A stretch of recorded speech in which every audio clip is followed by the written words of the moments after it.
I'd like to look at the foundations of this idea of stewardship. The foundations of stewardship. Keep in mind, folks, what Dan always said at the end of every show. He always said, all that you have is His. All that you have is the Lord's.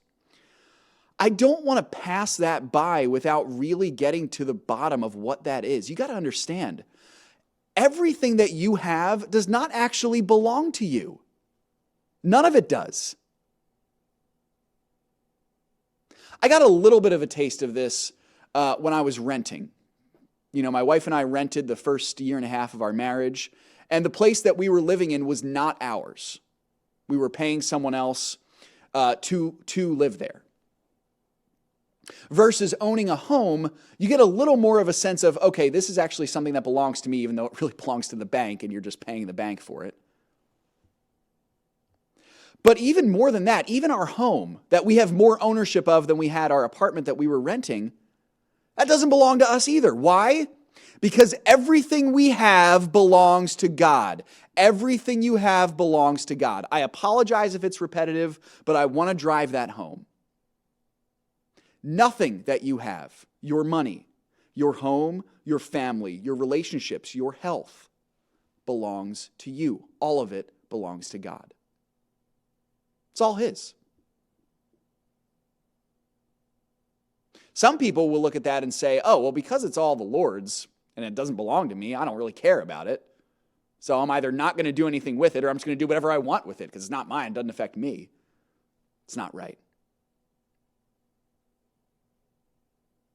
Because it belongs to the Lord, that actually puts an extra weight on us to be good caretakers of what the Lord has given us. And we see the foundations of this in the very beginning of Scripture. In fact, in the very first chapter of Scripture, the foundations of stewardship, of taking care of something that is not your own. This is something that God requires of everyone who claims to follow Him. That we are to be good caretakers of the things on this earth, knowing that they all belong to Him anyway. All of it does. It's all His. It's all His. Now, it's my understanding that the reason why so many of us give into the temptation to love our money and our stuff more than we love God is because we've believed the lie somewhere along the way that it actually does belong to us on some level. And I think this goes all the way back to the fall. Think about this, okay? I have a 1-year-old daughter. If you have children or grandchildren who are young, you'll recognize this. You don't have to teach your young children how to be greedy. You understand that? You don't have to teach a young child how to be greedy or how to say mine. Sometimes I'll take a seat on my daughter's little pink chair that she has. It's actually a very large chair, so I can fit on it. It's actually quite comfortable.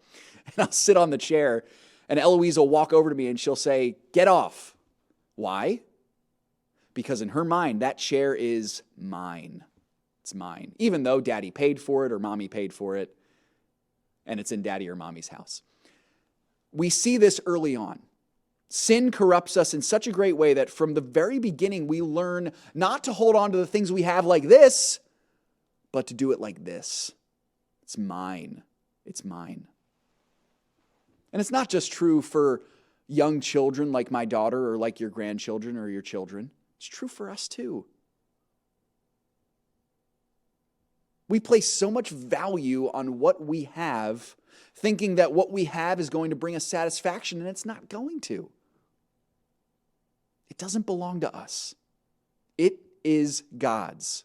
I apologize for being repetitive once again, but I am not going to let you leave without understanding this. What you have does not belong to you ultimately. It belongs to the Lord. So from the very beginning, we see God's loving command for us to hold everything we have, not like this, but like this, with open hands, understanding it's all truly His.